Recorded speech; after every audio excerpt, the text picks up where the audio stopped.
तो यार क्या हाल है, welcome back to another useful and helpful video. मैं हूं डीडी आपका यार। और आज के इस वीडियो में हम लोग बात करने वाले हैं इस क्वेश्चन के बारे में कि अगर आपके पास एक iPhone 14 Pro है तो क्या आपको अपग्रेड करना चाहिए iPhone 15 Pro पे या 15 Pro Max पे।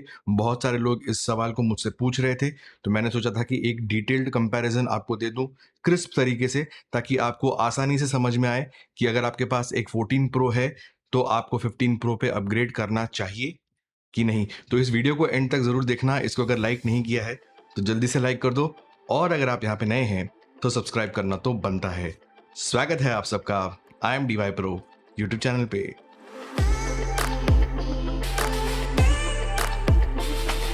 तो यहाँ पे सबसे पहले हम लोग बात करने वाले हैं iPhone 15 Pro के कुछ इंपॉर्टेंट फीचर्स के बारे में, जो ऑब्वियसली iPhone 14 Pro से अपग्रेडेड फीचर्स हैं।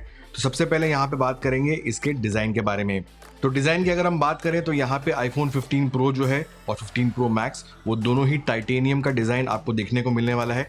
iPhone 14 Pro जो है वो स्टेनलेस स्टील का डिज़ाइन था, तो यहाँ पे डेफिनेटली एक अपग्रेड है डिज़ाइन में। टाइटेनियम जो है वो काफ़ी स्ट्रॉन्गर मटेरियल है, स्टेनलेस स्टील से काफ़ी लाइटर मटेरियल है, तो आपको डेफिनेटली एक लाइटनेस महसूस होगा जब आप अपने नए iPhone 15 Pro को यूज़ करेंगे। तो यहाँ पे डेफिनेटली डिज़ाइन की अगर हम बात करें तो 15 Pro का जो डिज़ाइन है वो बेटर है in comparison to 14 Pro, both in terms of usability.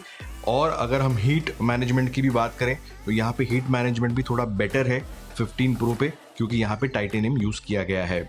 इसके बाद हम यहाँ पे देख सकते हैं एक नया बटन, जो कि एक फिजिकल चेंज है iPhone 15 Pro में। यहाँ पे आप देख सकते हैं एक ब्रांड न्यू एक्शन बटन, जो पहले म्यूट बटन होता था iPhone 14 या पुराने iPhones में, वो अब रिप्लेस कर दिया गया है इस एक्शन बटन की मदद से, जिसकी मदद से आप अपने iPhone को म्यूट तो कर ही सकते हैं, उसके अलावा अलग अलग एक्शंस को आप ट्रिगर कर सकते हैं, जैसे कि कैमरा को ओपन करना, वॉइस मेमो रिकॉर्ड करना, इसके अलावा शॉर्टकट्स को एक्सेस करना, और काफ़ी सारे लिस्ट हैं यहाँ पे जिसकी मदद से आप इस एक्शन बटन को यूज़ कर सकते हैं क्रिएटिवली।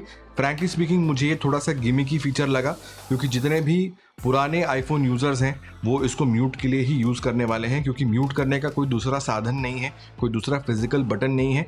और आप जानते हैं कि जब आप मीटिंग में बैठे हैं तब आपको आपके आईफोन को म्यूट करना पड़ता है। तो मुझे लगता है कि जितने मेजॉरिटी ऑफ यूज़र्स होने वाले हैं आईफोन के, वो इसको म्यूट के लिए ही यूज़ करने वाले हैं। हाँ, कुछ लोग हो सकते हैं जिनको ये फीचर अच्छा लगा होगा और इससे वो अलग अलग चीज़ें ट्रिगर करेंगे।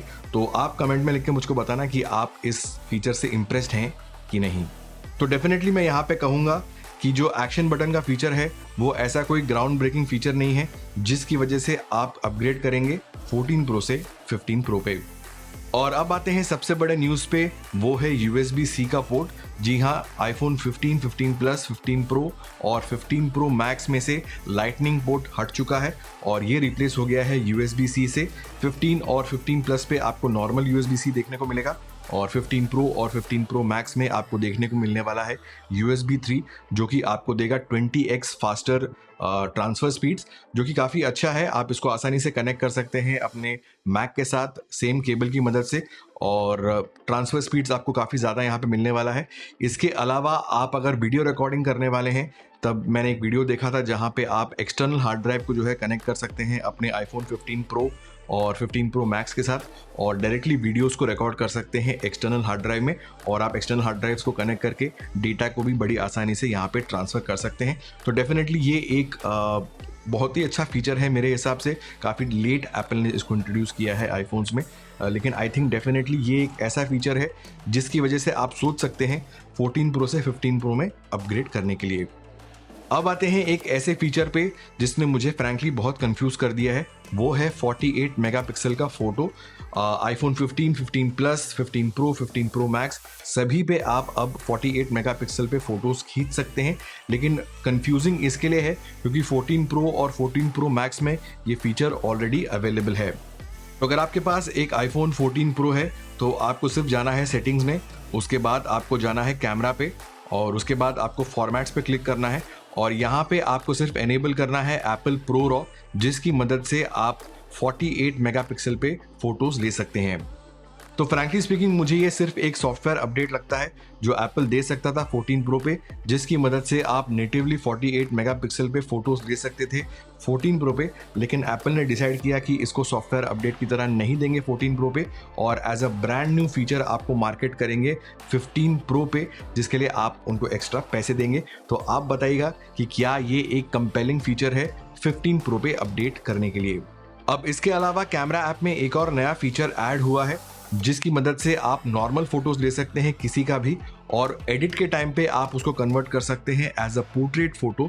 लेकिन ये फीचर भी मुझे लगता है कि Apple as a software update दे सकता था 14 प्रो पे।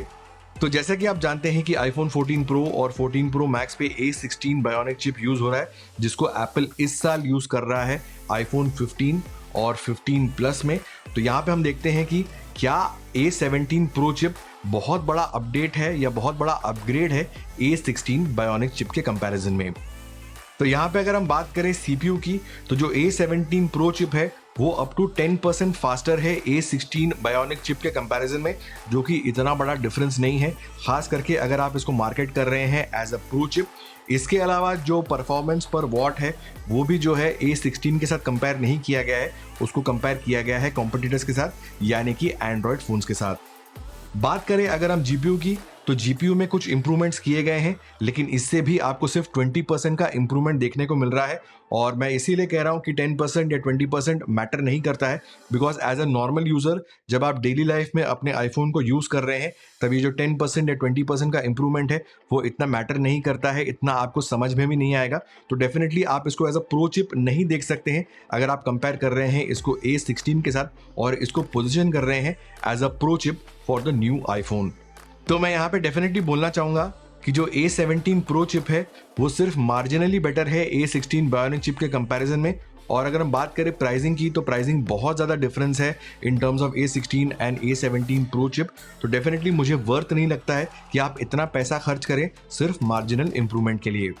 और अब आते हैं सबसे इंपॉर्टेंट पॉइंट पे, जो है कैमरा फीचर्स में, और ये मैं स्पेसिफिकली कंपेयर कर रहा हूँ iPhone 15 Pro को 15 Pro Max से। तो बहुत सारे लोगों को ये लग रहा था कि iPhone 15 Pro और 15 Pro Max आइडेंटिकल फोन्स हैं, इसमें अगर कोई डिफरेंस है तो सिर्फ साइज का है। iPhone 15 Pro 6.1 इंचेस का है और iPhone 15 Pro Max 6.7 इंचेस का है, और यहाँ पे साइज के अलावा बैटरी साइज में भी डिफरेंस होने वाली है। लेकिन यहाँ पे मेजर डिफरेंस है कैमरा में भी। तो अगर आप iPhone 15 Pro पे अपग्रेड करने वाले थे कैमरा के लिए और खास करके उस 5x ऑप्टिकल जूम के लिए, तो यहाँ पे बैड न्यूज़ आपके लिए ये है कि जो 5x ऑप्टिकल जूम का फीचर है वो iPhone 15 Pro पे अवेलेबल नहीं है, वो सिर्फ अवेलेबल है iPhone 15 Pro Max पे। इसके अलावा जो डिजिटल जूम भी है वो भी iPhone 15 Pro पे सिर्फ 15x है, जबकि iPhone 15 Pro Max पे ये 25x है। तो यहाँ पे भी बहुत बड़ा डिफरेंस है अगर हम बात करें ऑप्टिकल जूम की और डिजिटल जूम की। तो अब आते हैं वर्डिक्ट पे कि क्या आपको अपग्रेड करना चाहिए 15 Pro पे अगर आप करंटली यूज़ कर रहे हैं 14 Pro। तो इसका आंसर थोड़ा सा कॉम्प्लिकेटेड है। इसके लिए आपको ये चीज़ ध्यान रखना है कि आपके लिए कौन कौन से फीचर्स इंपॉर्टेंट हैं। क्या आपके लिए नया टाइटेनियम बॉडी इंपॉर्टेंट है, क्या आपके लिए नए कलर्स इंपॉर्टेंट है, क्या आपके लिए USB-C इंपॉर्टेंट है, क्या आपके लिए नेटिवली 48 मेगापिक्सल इंपॉर्टेंट है, इसके अलावा क्या आपके लिए photo with default portrait mode important है। तो ये सारे फीचर्स अगर आपके लिए इंपॉर्टेंट है तो आप अपग्रेड कर सकते हैं 15 Pro पे। लेकिन अगर आप कैमरा के लिए अपग्रेड कर रहे हैं तो मैं कहूँगा कि 14 Pro से आपको 15 Pro Max पे अपग्रेड करना पड़ेगा अगर आप यूज़ करना चाहते हैं कैमरा का फुल पोटेंशियल, जो कि 5x ऑप्टिकल जूम है, क्योंकि ये फीचर 15 Pro पे अवेलेबल नहीं है। अगर आप चाहते हैं कि मैं सिमिलर वीडियो बनाऊं iPhone 14 वर्सेस iPhone 15 पे, तो प्लीज़ कमेंट्स में लिख के मुझको बताना। और इससे वीडियोस देखने हैं तो यहाँ पे क्लिक करके आप उनको देख सकते हैं, और अगर आप यहाँ पे नए हैं तो यहाँ पे क्लिक करके आप कर सकते हैं चैनल को सब्सक्राइब। आज का वीडियो यहीं पे ख़त्म करता हूँ। मैं आपसे मिलने आऊँगा बहुत जल्द एक नए वीडियो में। तब तक के लिए स्वस्थ रहिए, मस्त रहिए और व्यस्त रहिए।